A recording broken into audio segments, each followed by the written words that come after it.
Hello friends, welcome to my YouTube channel biology study. I am Meena Chaudhary. हमारा chapter चल रहा था ऑर्गेनिजम्स एंड पॉपुलेशन, जिसके हमने 11 पार्ट्स कंप्लीट कर लिए थे। ठीक है, तो जो लास्ट वीडियो था उसके अंदर हमने पढ़ा था पैरासिटिज्म एंड कॉमन सेलिज्म। तो जो कॉमन सेलिज्म था उसके अंदर हमने क्या देखा था कि जो एक स्पीसीज है उसको तो बेनिफिट होता है और जो दूसरी स्पीसीज है उसको क्या हो रहा है, न्यूट्रल है, ना बेनिफिट हो रहा है ना फिर हार्म हो रहा है। ठीक है, तो उसको हम बोलते हैं कौन सी इंट्रैक्शन, कॉमन सेलिज्म। जो कॉमन सेलिज्म है उसके अंदर हमने क्या देखा था, फर्स्ट इंट्रैक्शन देखी थी mango tree and orchid plant के, है ना।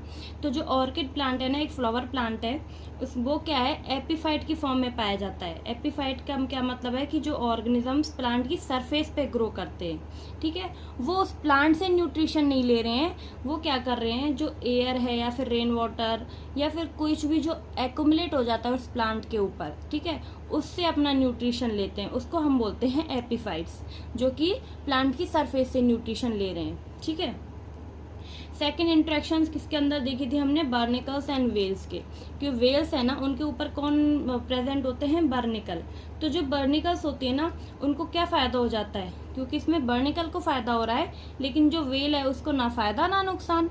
उसमें बर्निकल्स में उसको क्या मिलती है, स्टेबल प्लेस मिल जाती है रहने के लिए, और उसको फ्री राइड मिल जाती है, यानी कि घूमने फिरने के लिए उसको फ्री राइड मिलती है।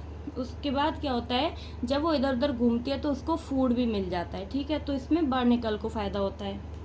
और थर्ड क्या देखा था हमने, clone fish and C anemone का इंट्रैक्शन। तो जो क्लॉन फिश है उसमें क्या होता है, क्लॉन फिश को फायदा होता है क्योंकि वो उसकी जो टेंटिकल्स होते हैं ना सी एनीमोन के, उनमें रहती है, ताकि वो अपने जो प्रीडेटर है उससे अपने आप को बचा सके। ठीक है, तो ये कुछ इंट्रैक्शंस हमने कल देखी थी। And today we start our new interaction, that is a mutualism. तो म्यूचुअलिज्म का क्या मतलब है कि दोनों स्पीसीज को फायदा होता है। ठीक है, यानी कि जो दोनों स्पीसीज इंटरेक्ट कर रही है ना, वो दोनों ही बेनिफिशियल हैं, उन दोनों को क्या होता है, फायदा होता है। This interaction confers benefit on both the interacting species, यानी कि दोनों ही इंटरेक्टिंग स्पीसीज को क्या हो रहा है, फायदा हो रहा है। ठीक है, Lichens represent an intimate mutualistic relationship between a fungus and photosynthesizing algae और cyanobacteria। तो इस इंट्रैक्शन में फर्स्ट जो एग्जांपल है वो किसका है, लाइकेंस का। लाइकेंस क्या होती है, connecting link between the fungi and algae. ठीक है, तो इन दोनों की कनेक्टिंग लिंक यानी कि कनेक्टिंग चेन कौन सी होती है, लाइकेंस। तो लाइकेंस में क्या होते हैं, फंगाई एंड अलगाई। फंगाई को भी फायदा होता है और एल्गी को भी फायदा होता है। ठीक है, एल्गी को हम लोग क्या बोलते हैं, साइनोबैक्टीरिया भी बोलते हैं। ठीक है, तो फंगाई को उसमें क्या फायदा हो रहा है, फंगाई को जैसे क्या करती है, वाटर, मिनरल्स एंड जो शेल्टर है वो प्रोवाइड करती है एल्गी को। ठीक है, क्योंकि सॉइल से क्या करेगी, वाटर एब्जॉर्व करती है, मिनरल्स एब्जॉर्व करेगी, और वो किसको देगी, फिर एल्गी को देगी। एल्गी क्या कर रहा है, फोटोसिंथेसिस करता है। ठीक है, क्योंकि जो एल्गी है ना, वो क्या आता है, ग्रीन जो प्लांट्स हैं उनकी कैटेगरी में आता है। तो एल्गी क्या करती है, फोटोसिंथेसिस करती है। तो फोटोसिंथेसिस करके वो जो फूड या फिर एनर्जी बनाएगी वो किसको दे देगी, फंगाई को। ऐसे ही क्या हो रहा है, इसमें दोनों ही जो फंगी एंड अलगाई है दोनों को फायदा हो रहा है। ठीक है, सिमिलरली द माइकोराइजा और and associated between fungi and the roots of higher plant. इसी तरह जो सेकंड इंट्रैक्शन शो करते हैं वो क्या है, माइकोराइजा। माइकोराइजा में क्या होगा, इंट्रैक्शन होगा between the fungi and roots of higher plants. तो किस किस के बीच इंट्रैक्शन हो रहा है, फंगाई के बीच and roots of higher plants में। ठीक है, तो इसमें जो फंगाई है वो क्या करती है, help to absorb essential nutrients from soil. ठीक है, सॉइल से क्या करेगी, इसेंशियल न्यूट्रिएंट्स को एब्जॉर्व करेगी और फिर वो किसको दे देगी, प्लांट्स को दे देगी। एंड प्लांट इसके बदले में क्या करेंगे, उसको क्या करेंगे, एनर्जी प्रोवाइड करेंगे। क्यों, फोटोसिंथेसिस से। एक बार रीड करते हैं, the fungi help the plant in the absorption of essential nutrients from the soil. ठीक है, फंगाई ने क्या किया, जो इसेंशियल न्यूट्रिएंट्स हैं सॉइल के वो एब्जॉर्व करके प्लांट्स को दे दिए। एंड प्लांट क्या करेगा इसके बदले में, in turn provide the fungi with energy yielding carbohydrates. कि प्लांट्स ने क्या किया, उसको एनर्जी यील्डिंग कार्बोहाइड्रेट प्रोवाइड किए, क्योंकि वो क्या करती है, प्लांट्स फोटोसिंथेसिस करते हैं, फोटोसिंथेसिस से वो एनर्जी बनाते हैं, ठीक है, जिसमें क्या होता है, कार्बोहाइड्रेट्स, तो वो किसको दे देते हैं, ये फंगाई को। तो ये तरह की जो एसोसिएशन होती है फंगाई एंड इसेंट रूट्स ऑफ हायर प्लांट्स में, वो हम लोग किस में क्या शो करते हैं, म्यूचुअलिज्म शो करते हैं, ठीक है। The most spectacular and evolutionarily fascinating example of mutualism are found in plant-animal relationship.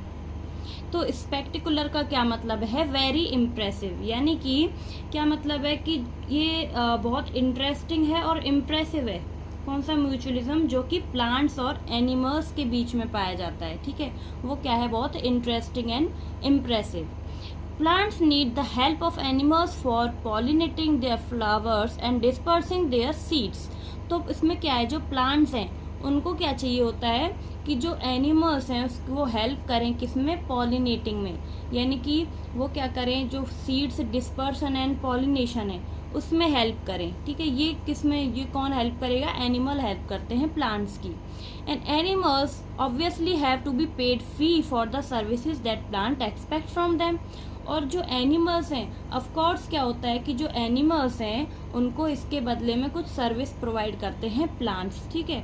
वो कैसे, प्लांट्स ऑफर रिवॉर्ड्स, प्लांट्स क्या करते हैं, जो एनिमल्स हैं उनको कुछ रिवॉर्ड्स एंड फीस प्रोवाइड करते हैं इस चीज़ के लिए। कौन सी चीज़ के लिए, कि जो एनिमल्स हैं वो पॉलिनेशन में और डिस्पर्शन ऑफ सीड में हेल्प कर रहे थे ना, तो प्लांट्स भी इसके बदले में उनको रिवॉर्ड देते हैं। प्लांट्स ऑफर्स रिवॉर्ड और fees in the form of pollen and nectar for the pollinators and juicy and nutritional fruit for seed disperser।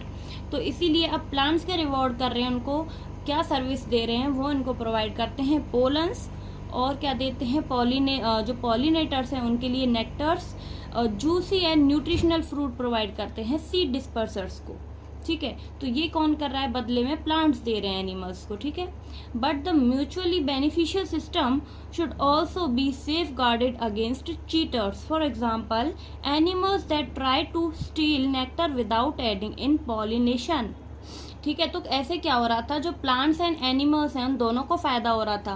Plants क्या कर रहे थे, इन एनिमल्स को नेक्टर, पॉलन्स, ये सब प्रोवाइड कर रहे थे, जूसी न्यूट्रिशनल फ्रूट्स प्रोवाइड कर रहे थे, और एनिमल्स क्या दे रहे थे बदले में प्लांट्स को, पॉलिनेशन एंड सीड डिस्पर्सन, ठीक है। अब क्या हुआ, कुछ ऐसे चीटर्स भी पाए जाते हैं, ठीक है। वो चीटर्स कैसे, चीटर क्या होते हैं कि जो फ्लावर से नेक्टर चुराना चाहते हो और बिना जो प्लांट है उसको पॉलिनेशन दिए हुए, ठीक है, मतलब उसको पॉलिनेट नहीं करता है फ्लावर को ये एनिमल, लेकिन उसके जो नेक्टर्स हैं वो चुरा लेता है।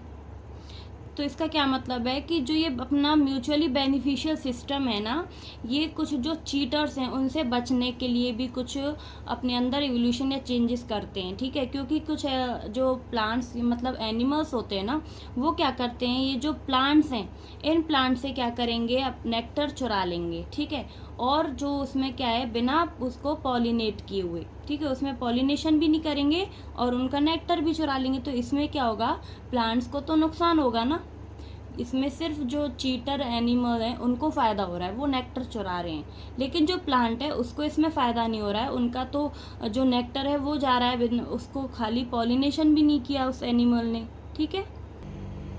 Now you can see why plant animal interactions often evolve co-evolution of the mutualist, that is the evolution of the flower and its pollinator species are tightly linked with one another। तो co-evolution का क्या मतलब है कि अगर एक species में evolution होता है तो उसके अकॉर्डिंग जो दूसरी स्पीसीज है ना वो भी अपने आप को इवेल्युएट कर लेगी, ठीक है, उसमें भी इवोल्यूशन हो जाएगा, तो उसको बोलते हैं इवोल्यूशन, को इवोल्यूशन, ठीक है। एक स्पीसीज में इवोल्यूशन हुआ तो दूसरी स्पीसीज में भी क्या हो जाएगा, इवोल्यूशन। तो इसका एक लाइन में क्या बोलेंगे हम, को इवोल्यूशन क्या होता है कि closely related species evolve together, ठीक है, यानी कि क्लोजली रिलेटेड जो स्पीसीज हैं वो एक साथ इवॉल्व हो रही हैं, उसको हम लोग बोलते हैं को इवोल्यूशन।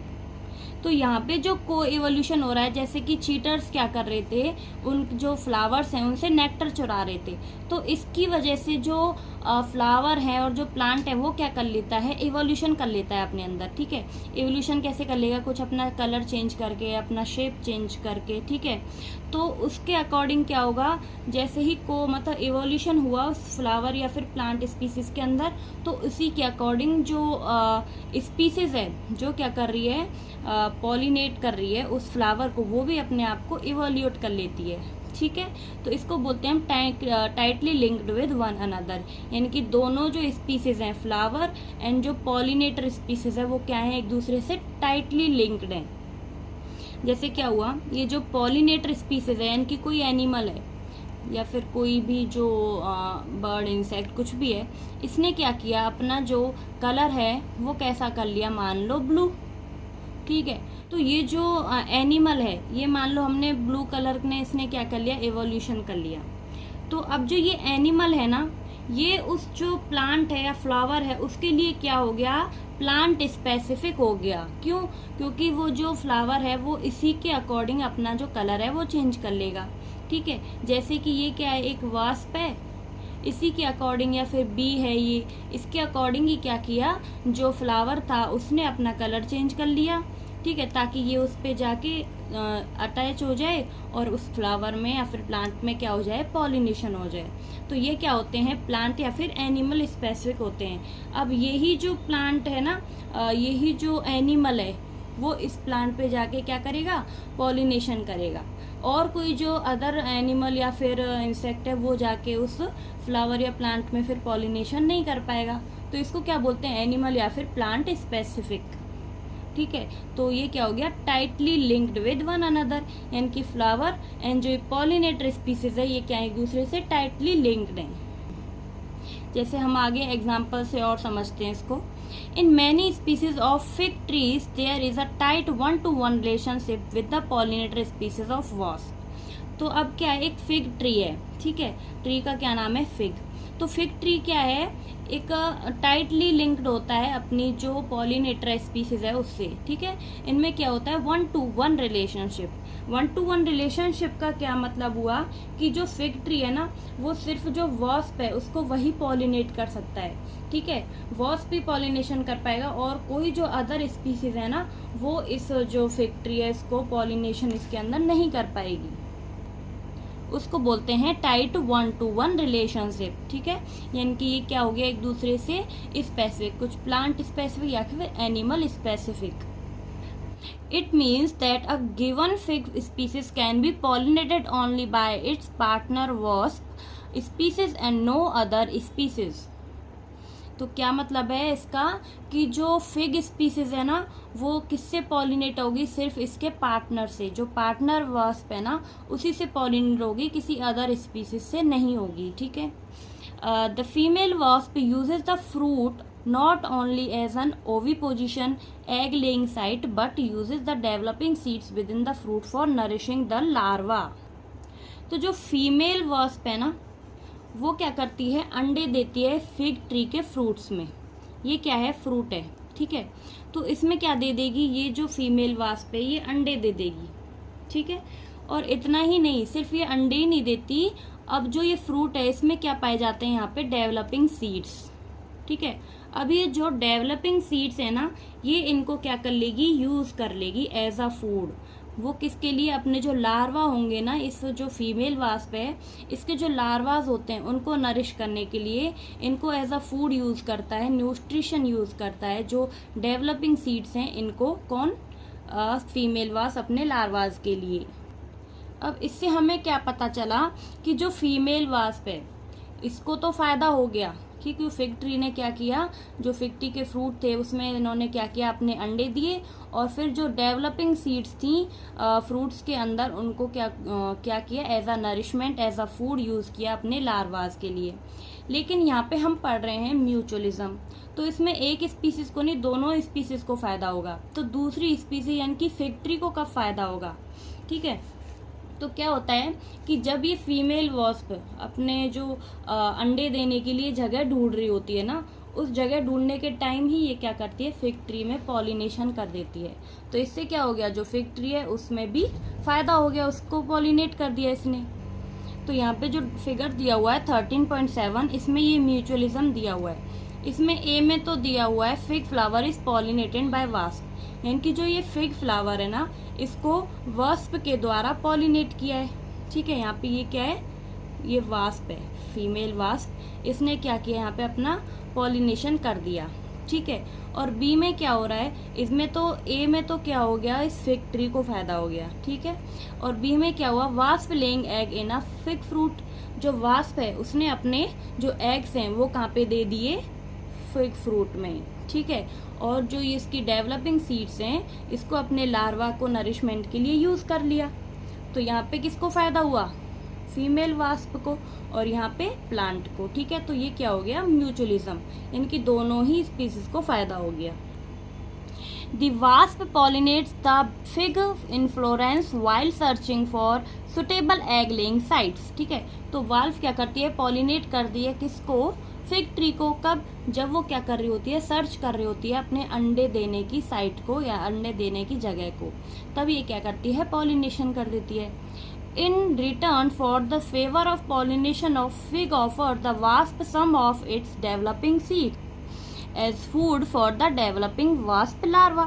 तो इसके बदले में क्या करता है, जो फिग ट्री है वो इसको ऑफर करता है क्या, अपने डेवलपिंग सीड्स, किसके लिए, कि वो जो वास्प के लार्वाज हैं उनके नरिशमेंट और उनको डेवलपमेंट के लिए फूड और नरिशमेंट प्रोवाइड करते हैं। ठीक है, orchids so a bewildering diversity of flower pattern, many of which have evolved to attract the right pollinator insect, bees and bumblebees, and ensure guaranteed pollination by it।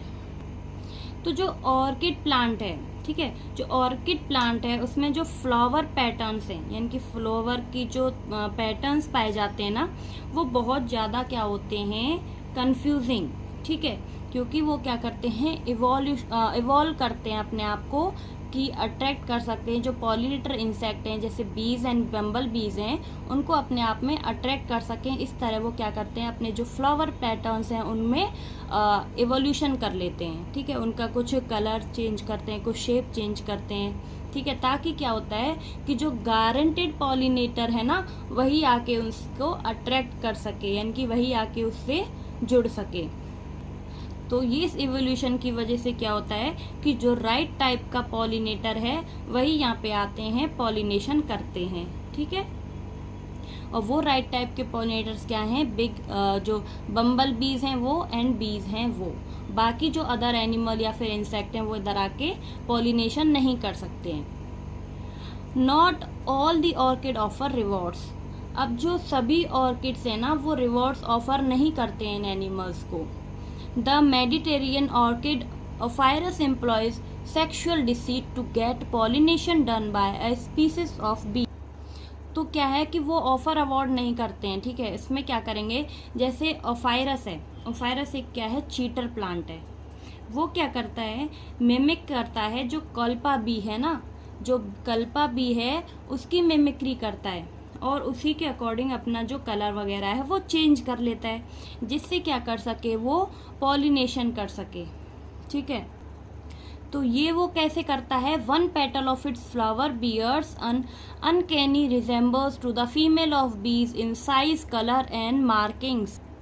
तो uncanny का क्या मतलब है, हैरत अंगेज, यानी कि स्ट्रेंज। तो इसमें क्या होता है कि जो एक पेटल होता है ना फ्लावर का, वो उसको ऐसे बना लेता है कि वो रिजेंबल करता है, यानी कि मिलता जुलता है जो फीमेल बी है उससे। तो इसने क्या चीट किया, इसने जो अपना पैटर्न है वो चेंज कर लिया। ठीक है, क्योंकि ये क्या है, एक पार्ट है फ्लावर का, सेपल्स, पेटल्स ये सब होते हैं ना, तो जो पेटल है वो उसका कलर चेंज कर लेता है, कुछ साइज चेंज कर लेता है, कुछ मार्किंग्स भी कर लेता है उसमें। फिर वो कैसे दिखते हैं, जो फीमेल बीज है ना उसकी तरह दिखने लगता है। तो जिससे क्या होगा, जो मेल बीज है वो उसकी तरफ अट्रैक्ट होगा। ठीक है, the male bee is attracted to what it perceive as a female, pseudocopulates with the flower and during that process is dusted with pollen from the flower। तो क्या हुआ कि जो मेल बी है वो आके अट्रैक्ट हो गया, क्योंकि उसको तो लगा कि ये क्या है, फीमेल बी है। लेकिन उसने क्या किया था, अपना सिर्फ पेटल का जो है शेप साइज वो कैसा कर लिया था, फीमेल बी की तरह। ठीक है, तो इसके इसीलिए जो मेल बी है उसको लगा कि ये क्या है, फीमेल बी, इसीलिए आके वो इससे जुड़ता है और क्या करता है, स्यूडो कॉपुलेशन। स्यूडो कॉपुलेशन का क्या मतलब है, सेक्सुअल एक्ट करता है। तो उसी दौरान क्या होता है कि जो इसके ऊपर जो मेल बी है ना, इसके ऊपर कुछ पॉलन्स चिपके होते हैं। ठीक है, तो अब जो ये पॉलन है वो मेल की बॉडी से कहाँ पे चिपक जाएगा, इस फ्लावर पार्ट में। ठीक है, तो इससे क्या होगा, यहाँ पे पॉलिनेशन हो जाएगा। तो जो ये ऑर्किड है ना, ओफायरस, इसको तो फायदा हो जाएगा, क्योंकि पॉलन जो है वो ट्रांसफर हो गए हैं इस फ्लावर पेटल पे। ठीक है, when this same bee pseudocopulates with another flower, it transfer pollen to it and thus pollinate the flower. अब जो ये सेम मेल बी थी ना, ये अब दूसरे जो फ्लावर है उस पे जाएगी। ठीक है, वो भी जो है ओफायरस ही है, यानी कि उसमें भी क्या है, वो जो पेटल्स है उसका जो शेप है, साइज है, वो कैसा कर लेगा, फीमेल बी की तरह। तो अब जो ये मेल बी है वो उस दूसरे फ्लावर पे जाके अपने जो फीमेल बी की तरह रिजेंबल कर रहा है पेटल, उससे जाके स्यूडोकॉपुलेट करेगा, जिसकी वजह से फिर वो जो पॉलन्स हैं जो मेल बॉडी पे लगे हुए हैं वो फिर वहाँ पे जाके ट्रांसफर हो जाएंगे उस फ्लावर के अंदर। तो वो फ्लावर कैसा हो जाएगा, पॉलिनेट हो जाएगा। ठीक है, पॉलिनेशन हो जाएगा। Here you can see how co-evolution operates. तो यहाँ आपने देखा कि जो co-evolution है वो कैसे ऑपरेट होता है। If the female bee's color pattern changes even slightly for any reason during evolution, pollination success will be reduced unless the orchid flower co-evolve to maintain the resemblance of its petal to the female bee. तो हमने यहाँ पे देखा कि को evolution कैसे होता है। तो जो को इवोल्यूशन है उसमें क्या हो रहा था कि ये जो फीमेल बी थी, मान लो इसका कलर ब्लू था। ठीक है, तो अब जो ये ऑर्किड प्लांट है ना, ये भी अपना जो पेटल है उसका कलर कैसा कर लेता है, ब्लू। तो जो अब ये मेल बी था, इसको तो यही लगेगा ना कि ये जो पेटल है ये क्या है, फीमेल बी है, क्योंकि इसका कलर भी ब्लू है और इसका कलर भी ब्लू है। तो इससे आके ये जुड़ जाएगा और क्या करेगा, फिर कॉपुलेशन करेगा। तो फिर क्या होगा, पॉलिनेशन हो जाएगा फ्लावर में। लेकिन मान लो अब क्या होता है कि इवोल्यूशन हो जाता है। जो फीमेल बी है इसका जो कलर पैटर्न है, चेंजेस हैं, वो क्या हो जाते हैं, किसी भी कंडीशन में क्या हो जाता है, ये चेंज हो जाते हैं। मान लो अभी फीमेल बी का कलर हो गया रेड, तो इसके जो कलर है वो रेड होने की वजह से क्या हुआ कि जो पॉलिनेशन सक्सेस है वो कम हो गई, रिड्यूस हो गई। क्यों, क्योंकि अब जो इसका रेड कलर है तो जो मेल बी है उसको तो पता चल जाएगा ना कि ये फीमेल बी नहीं है। तो इसीलिए अब क्या करेगा, फिर वो ऑर्किड प्लांट्स दोबारा से अपना कलर क्या कर लेगा, चेंज कर लेगा, रेड कर लेगा, जिससे क्या होगा, जो मेल बी है फिर आके इससे अटैच होगा और स्यूडो कॉपुलेशन करेगा। ठीक है, तो को एवोल्यूशन फिर ये कहलाएगा, यानी कि इसने चेंज कर लिया। तो उसके बाद जो ये ऑर्किड प्लांट था इसने भी अपना कलर चेंज कर लिया, उसको क्या बोलेंगे, को एवोल्यूशन। को इवॉल्व हो गए दोनों ही स्पीसीज। तो एक बार फिर से बता देती हूँ, कंफ्यूजिंग ना हो आपको। तो इवोल्यूशन में क्या हुआ, जो फीमेल बी है, फीमेल बी का जो कलर है वो चेंज हो गया, मान लो रेड हो गया था। ठीक है, तो अब इससे क्या होगा, जो मेल बी है वो इस पेटल की तरफ अट्रैक्ट नहीं होगा अब, क्योंकि उसको तो कलर डिफरेंट दिख रहा है ना, इसका कलर डिफरेंट है और फीमेल बी का अलग है, तो इसीलिए वो आके अट्रैक्ट नहीं होगा। तो इससे क्या होगा, उसकी जो पॉलिनेशन सक्सेस है वो कम होने लग जाएगी। फिर क्या होगा, को इवोल्यूशन। को इवोल्यूशन में क्या होगा, अब जो ये ऑर्किड प्लांट है ओफायरस, वो क्या करेगा, फिर से अब जो अपना पेटल है उसका कलर चेंज कर लेगा, फीमेल बी की तरह रेड कर लेगा। अब जो उसने कलर चेंज कर लिया तो इससे क्या होगा, इससे फिर से वो जो मेल बी है वो इससे अट्रैक्ट हो जाएगा और पॉलिनेशन फिर से होगा। तो अब जो ये पॉलिनेशन सक्सेस है वो बढ़ जाएगी, इंक्रीज हो जाएगी। ठीक है, क्योंकि जो ऑर्किड फ्लावर था उसने भी अपने आप को को इवॉल्व कर लिया to maintain the resembles of its petal. ठीक है, ताकि जो अपनी पेटल है उसका कलर कैसा हो जाए, फीमेल बी की तरह। ठीक है, तो ऐसे क्या हुआ, यहाँ पे म्यूचुअलिज्म हुआ। तो अब म्यूचुअलिज्म में क्या हुआ, दोनों ही स्पीसीज को फ़ायदा हो रहा है। लेकिन यहाँ पे कुछ चीटर्स भी होते हैं, जैसे ओफायरस, ये क्या करता है कि उसकी जो फीमेल बी है उसकी नकल करता है, अपना कलर चेंज करके जो मेल बी है उसको अट्रैक्ट करता है ताकि वो क्या करे, उसमें पॉलिनेशन कर दे। ठीक है, तो यहाँ पे आज हमारा चैप्टर कंप्लीट हो जाता है। आई होप कि आपको वीडियो अच्छी लगी होगी। अगर आपको मेरा पढ़ाया हुआ समझ आया हो तो प्लीज़ चैनल को लाइक, शेयर एंड सब्सक्राइब करें। एंड कोई भी डाउट हो तो मुझे कमेंट बॉक्स में ज़रूर बताएं। तो अब मिलते हैं नेक्स्ट वीडियो में, तब तक के लिए bye bye, take care, thank you.